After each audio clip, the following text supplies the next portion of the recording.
Okay, this is going to be a rather quick video on how to change your dimension style settings, your dimension settings basically using the Dimstyle manager.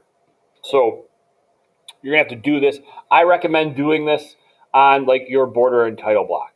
Okay, so open this up and you're going to type in the next command. I'm not going to do it on this screen. I know that may confuse some of you because mine are already set on here, so you won't be able to see me changing anything. So that's why I have this blank drawing open here, and I'm going to do dim style. Type that in, and what you want is this dim style right here, and you see the dimension style manager. Okay, and it shows you a preview of what the settings already are. If we were going to start dimensioning right now, everything would be in white, which we don't want.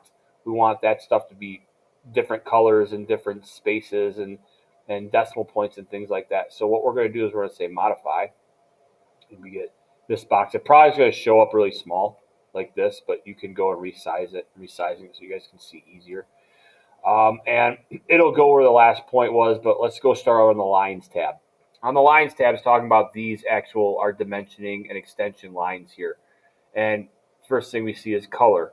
Okay, well, I don't want mine to be white. I want them to be red. And you see it previewed and tells you that it's going to change all your dimensioning lines into red. All right, the spacing is fine.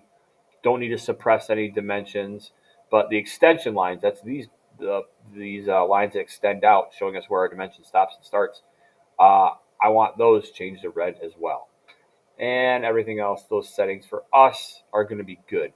Next, we'll go to symbols and arrows. You could change these. You could go down here and you could change these to all these different types of terminators and things that we have here. But for us, we're going to keep it at closed filled.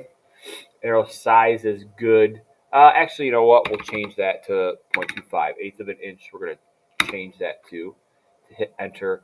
Center marks, that's what it's automatically putting in there for us when we do what this is called a leader line here. That's fine. Break size is fine. That's the break that we have in there. See, arc length, that's all good. Text, text style can be standard, but we are going to change the height since we changed the size of the terminators or our arrowheads. We're going to change these to 0.25 as well. Why are we doing this?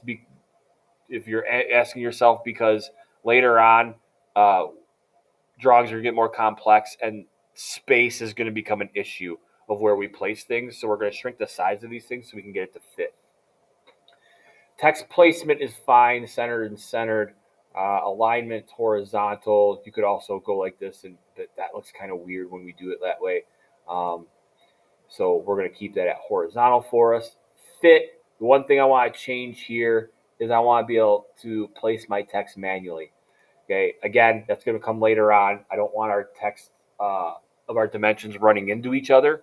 So I want to be able to take this and move this around, and that's going to allow us to do that.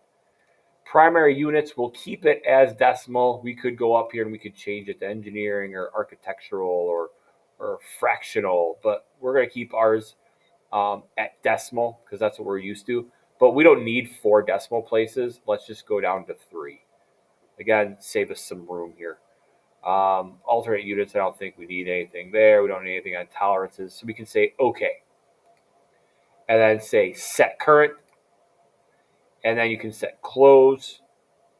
And then now if we have a little box here, I can go in here and dimension this thing. And you will see that our dimensions now, all those settings that we have, you can see I can move my text around like I want to be able to do. If I want to place it over here for some reason, is all good to go. All of our stuff is nice and set. We have our smaller arrowheads, smaller text for our dimensions, and our colors are all good. So that's how you do your Dimstyle settings for all these AutoCAD drawings that we have a dimension.